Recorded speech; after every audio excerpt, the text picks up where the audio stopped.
In the heart of the ancient Middle East lay the Valley of Elah, a vast battlefield between the hills of Judah. There, the armies of Israel and the Philistines faced each other directly but did not move.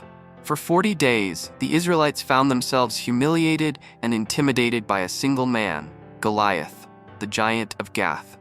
Standing nearly 3 meters tall, his presence was overwhelming. He wore bronze armor that gleamed in the sun, and his spear, as heavy as a bundle of iron, seemed unbeatable. Every day, his voice echoed through the valley, challenging the Israelites to send a champion to fight. But fear gripped the hearts of the soldiers of Israel, leaving the field in silence. Kilometers away, in Bethlehem, lived David, the youngest of 8 brothers. While his older brothers were in Saul's army, David tended the sheep of his father, Jesse. Despite his youthful and seemingly fragile appearance, he was courageous and dedicated. On several occasions, he had faced lions and bears to protect his flock, relying on his strength and faith in God. One day, Jesse asked David to take bread and cheese to his brothers on the battlefield.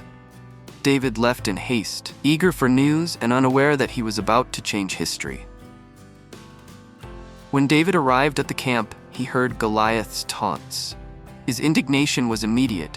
"Who is this uncircumcised man to defy the armies of the living God?" His words echoed through the camp and soon reached the ears of King Saul. Saul, worn down by days of tension and fear, was surprised to see a young man full of confidence. David told him about his victories against lions and bears and about his faith in God. Saul reluctantly allowed him to face Goliath, but insisted that he wear his armor. David tried it on, but soon rejected it, saying that he trusted God and his sling, not weapons of war. David walked down into the valley with firm steps, while Goliath, in his thunderous voice, mocked, "Do you come against me with sticks and stones? Am I a dog?" But David replied with unwavering faith, "You come against me with sword, spear, and shield, but I come against you in the name of the Lord of hosts." With a stone in his sling, David swung it quickly and launched it. The stone struck Goliath's forehead with great force, bringing the giant down to the ground.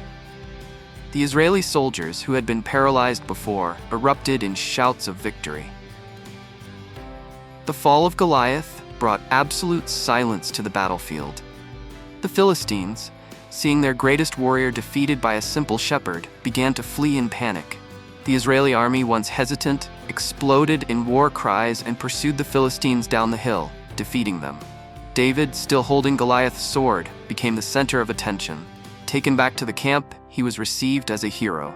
Saul, impressed by his courage and faith, summoned him to his tent and asked, "Whose son are you, young man?" David replied, "I am the son of Jesse, your servant of Bethlehem." From that day on, everyone knew that something extraordinary had happened. God had chosen David for a greater destiny. And so, the story of David and Goliath not only marked a victory for Israel, but also revealed the power of unwavering faith. David, the young shepherd, showed that true courage comes from trusting in something greater than oneself. Years later, he would become Israel's most beloved king, but his journey to greatness began here, in the Valley of Elah. May this story continue to inspire generations, reminding us that it is not physical strength, but a heart full of faith that defeats the giants in our lives.